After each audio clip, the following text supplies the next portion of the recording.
Hey, I want to talk a little bit about some scenes, some situations that I've seen regarding police officers, and just kind of where we are with some of our, I don't know, the way we look at it and the way we respond to them.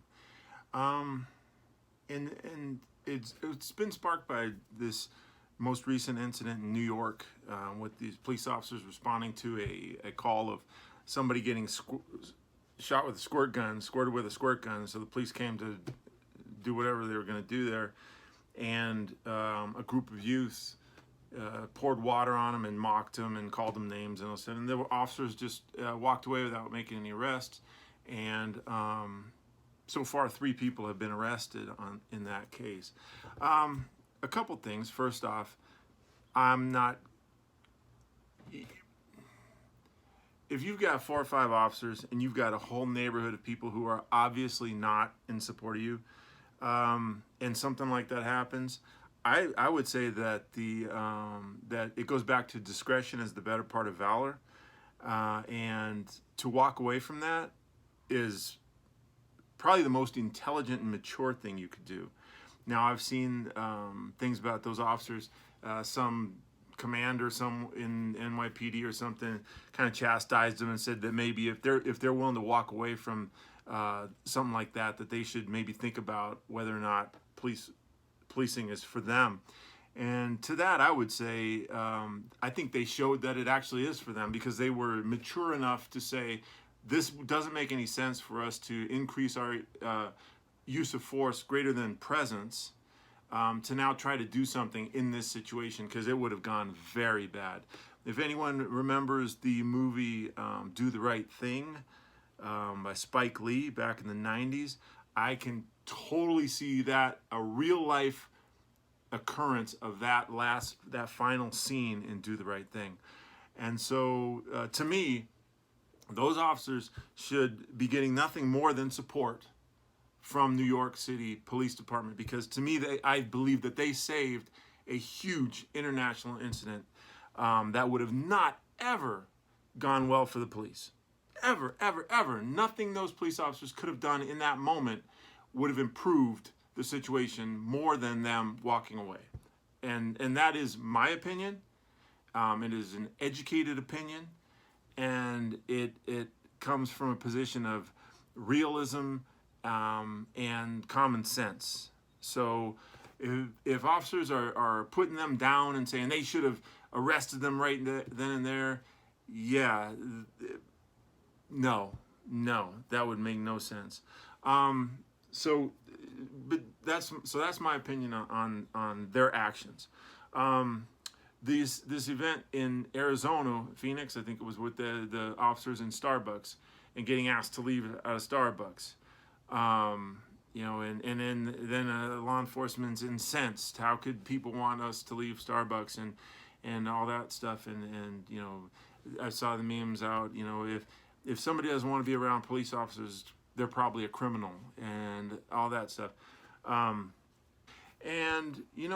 this point, I'm kind of looking at all these events that have happened and are happening, and watching the response of police officers to it.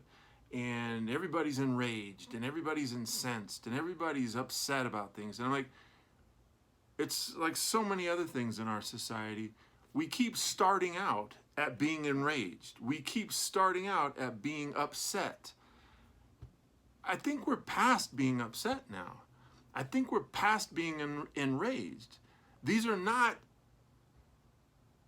common occurrences now. And I think we should be past that and be at the point where we're asking ourselves, hey, why? Why are these kids dumping buckets of water on us, not in a playful manner, but in an insightful manner? Why are these people videoing us and not supporting our actions? They aren't videoing us to support the actions. They're videoing us because they don't support the actions. And why is somebody in Starbucks saying, I don't feel comfortable with the police here? Let's get past the outrage. We should be past the outrage, past the upset. We should be upset that the situation has deteriorated to that point. That's what we should be upset about. And maybe in order to get someplace, rather than just saying, how could people do that? We might be asking, why? Why are the people doing that? And what can we do as law enforcement to stop that from happening? What can we do? Because if you're not doing anything to stop that from happening, why are you complaining that it's happening? If all you do is stop and give some rhetoric about 99.9% of police officers are out there doing a good job, and there's the 0.1%, 0.1% that's bad, that's rhetoric.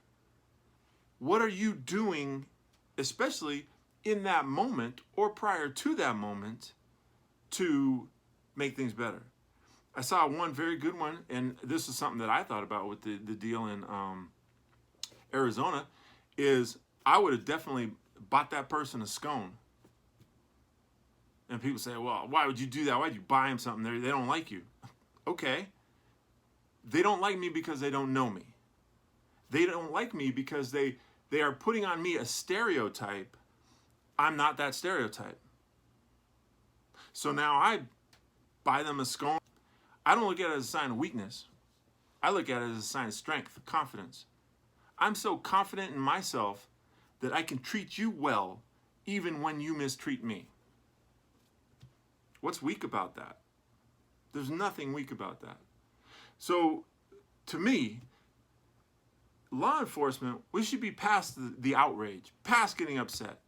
Enough of that. It's not doing any good. You know, boycott Starbucks, boycott Nike, boycott Adidas, boycott everybody. Where is that getting anybody? How has that solved any issues, solved any problem? We keep starting out at the beginning. We should be past the beginning. We should be at the point now where it's like, okay, let's look at this. Right or wrong, good or bad, indifferent. We should look at the situation. What is the reality? The reality is that you have all these things going on. Why are they going on? Okay. And then what can we do about it? Not what can they do. Don't worry about that. It's kind of like I say, you know, we have people assault police officers, and we're like, how can they assault police officers? Because they're criminals. It's what criminals do. Why are we upset and confused about criminal behavior when it comes from criminals? That's completely predictable. That should be obvious, right? If anyone's going to attack a police officer, it's a criminal. So when they who do police officers come in contact with? A lot. Criminals. So when they get attacked by one, how is that somehow some incredible occurrence? It should be absolutely predictable. So to me, we should be past the point of this incredulousness. We should be to the point where it's like, let's look at it from a profession. Why is this happening? And what can we do to change that? How can we impact the community in order to change that?